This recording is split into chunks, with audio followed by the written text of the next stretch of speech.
सच्चे मन से प्रार्थना करते हैं, उनकी मनोकामना पूरी होती है। भगवान पे बिलीव होना चाहिए और श्रद्धा पे बिलीव होना चाहिए। एंड वो बॉम्ब अभी भी विजिबल है। पूरा आर्मी इंडियन बेस चलाता है।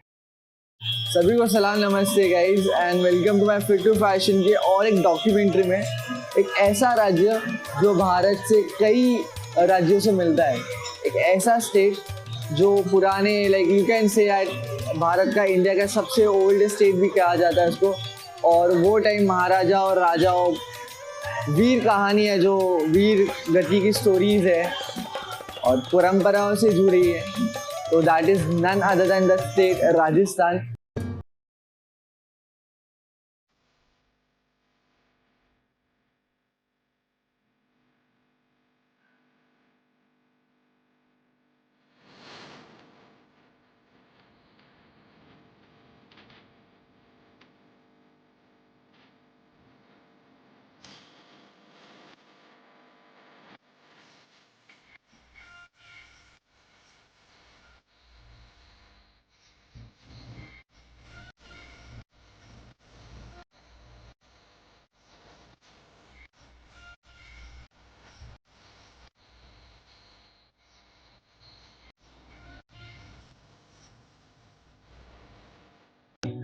और मैंने राजस्थान को बहुत ही क्लोजनेस, लाइक काफ़ी करीब से मैंने एक्सपीरियंस करा है।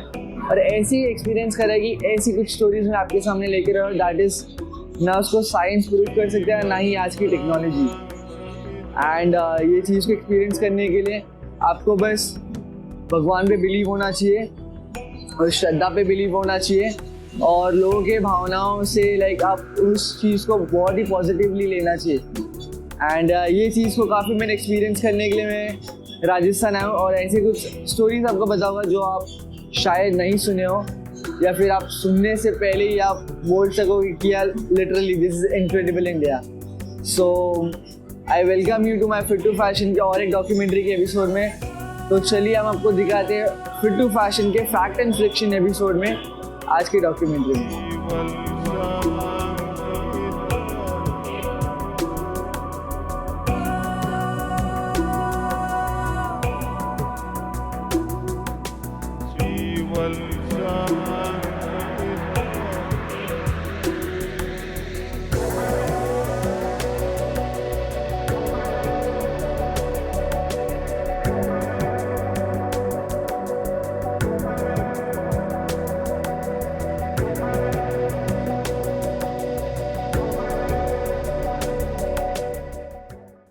जय सीताराम। यहाँ पे बालाजी, प्रेतराज और भैरव बाबा, 3 देवता मौजूद हैं। यहाँ पे भक्तों को सबसे पहले आने पे अर्जी लगानी होती है। अर्जी लगाने के बाद में दर्शन करने होते हैं, फिर दूसरे दिन भोग लगाना होता है। और आज वो अर्जी है बेसन के लड्डुओं की। अर्जी लगाते हैं, अर्जी के बाद में फिर दर्शन करने होते हैं, फिर दूसरे दिन भोग लगाना होता है। और भोग लगाने के बाद में तीसरे दिन दरखास्त लगा करके और वो चला जाता है घर पे। तो घर पे जाके उसे क्या करना चाहिए, घर पे जा कर के बालाजी महाराज की एक तस्वीर ले जाए यहाँ से, और तस्वीर ले जा करके और उसको मंदिर बना के और उसमें रखें और बाबा की तस्वीर के सामने जोत जलाएं। यहाँ पे संकट वालों का ही नहीं, सभी कोई भी मन्नत मांग सकते हैं। जैसे नौकरी है, व्यापार है, सब कुछ काम होता है। 41 दिन का नियम करना पड़ता है। यहाँ से जाने के बाद में 41 दिन का नियम होता है। उस 41 दिन के नियम में काफ़ी चीज़ें नहीं खानी होती हैं। जैसे उड़द की दाल नहीं खाते हैं, चावल नहीं खाते हैं, सफ़ेद चीज़ें नहीं खाते हैं, किसी के कपड़े नहीं पहनते हैं, आम इमली आदि का अचार नहीं खाते हैं। और जहाँ कोई बच्चा जन्म ले या फिर कोई मर जाए तो वहाँ पे भी नहीं जाना होता है। यहाँ पे 3 दिन रुकना होता है। 3 दिन बाबा के दर्शन करो, आरती लो। और यहाँ पे सबसे बड़ा काम है कि बालाजी महाराज का जल, बालाजी महाराज का जल बालाजी महाराज के बाईं तरफ से सीने से निकल रहा है। वो जल मूर्ति है, जो मूर्ति वैसे नहीं है, अपने आप प्रतिष्ठित हुई है, किसी ने लाके और उसको बैठाया नहीं है। पत्थर में से अपने आप बालाजी महाराज की मूर्ति प्रतिष्ठित हुई है और उसमें से जल निकलता ही रहता है। 24 घंटे एक एक बूंद जल निकलता है। उस जल को पीना है और छींटे लेने हैं आरती के। आरती में खड़ा होना है, आरती के छींटे लेने। इससे ही सब संकट, सारी समस्याएं सब दूर हो जाती हैं।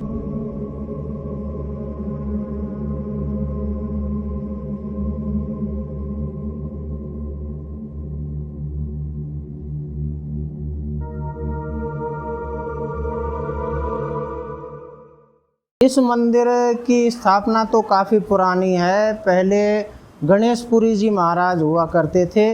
गणेशपुरी महाराज हमने तो देखे नहीं है, लेकिन सबका ये मानना है कि गणेशपुरी महाराज के पास में कोई आता था तो 3 दिन में उनके आशीर्वाद से संकट कट जाता था।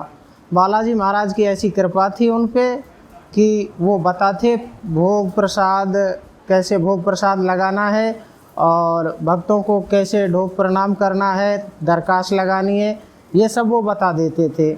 उन पे कृपा थी। वो जो 41 दिन के नियम परहेज़ किए हैं वो परहेज़ खोले जाते हैं। फिर उसके बाद में अर्जी लगाई जाती है और अर्जी लगा करके और फिर आदमी घर जाता है। कोई भी संकट वाला हो वो घर जाता है तो उसको 90 दिन के बाद में फिर आना होता है एक बार बाबा के यहाँ हाज़िरी लगाने। 41 दिन में समस्या का समाधान हो जाता है। और पीछे मुड़ने की बात है कि पीछे मुड़ के तो ये है कि यहाँ से बाबा की दरखास्त लगा के और जो आदमी चल दिया तो वो पीछे मुड़ के नहीं देखना चाहिए, क्योंकि पीछे मुड़ के देखेगा तो ऐसा मानना है कि वो जो समस्या बाबा ने कैद की है वो समस्या उसके साथ में जा सकती है। इस वजह से यहाँ पर पीछे मुड़ के नहीं देखना चाहिए, सीधे आराम दरखास्त लगा के और सीधे चले जाना चाहिए।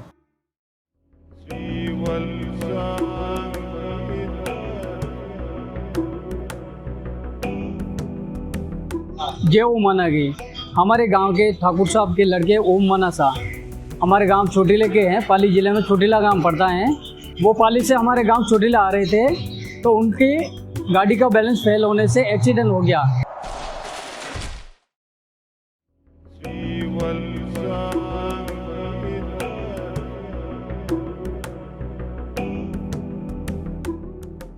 एक्सीडेंट होने के बाद उनकी बुलेट को पुलिस वाला केरला चौकी में ले गए थे। वहाँ लेने के बाद ये बुलेट 12 महीने 2 साल बाद में ये बुलेट ऑटोमेटिक स्टार्ट होने लगी। ऑटोमेटिक स्टार्ट होने के बाद ये पुलिस वाला हमारे गांव में आए। गांव में आकर हमारे गांव के ठाकुर साहब जोग सिंह जी को बोले कि ये आपकी बुलेट है, ऑटोमेटिक स्टार्ट होती हैं। फिर ये बुलेट हमारे गांव में एक कुमार के घरे रखी, जहाँ पर हुक्मा राम जी उनके घर रखने के बाद वहाँ भी ऑटोमेटिक स्टार्ट हुई। उस बुलेट को हमारे जहाँ पर एक्सीडेंट हुआ था वहाँ पर ला कर खड़ी कर दी। फिर उनके दादी साहब के सपने में आए कि जहाँ हमारा एक्सीडेंट हुआ था वहाँ पर मंदिर बनना चाहिए।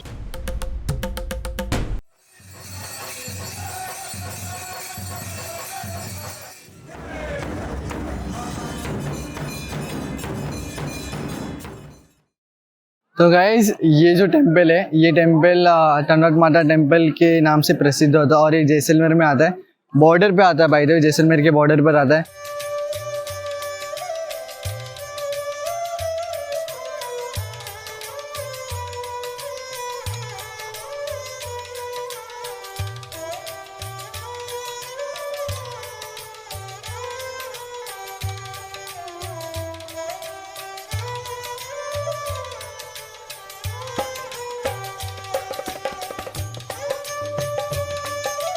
तो ये जो सेक्शन है ना बाय द वे, तो ये सेक्शन में कैसा होता है ना कि हर एक की इच्छा होती है, मनोकामना ही होती है।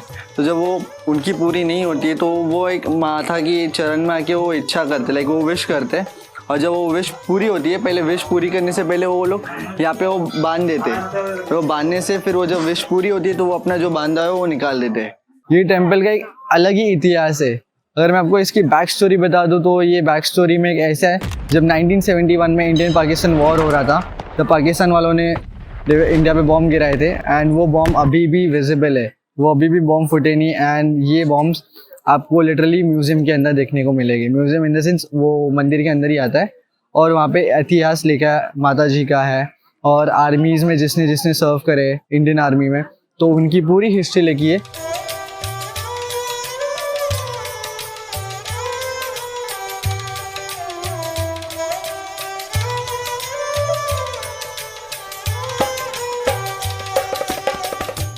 सो बाय द वे, और इसके एक किस्सा है छोटा सा। जब मैं, ये रियल लाइफ इंसिडेंट है, जब आरती हो रही थी और जब नगाड़े बज रहे थे, तो वो जो पॉजिटिव एनर्जी आपको मिलती है ना, आई गेस दुनिया की कोई भी कोने में नहीं मिलेगी।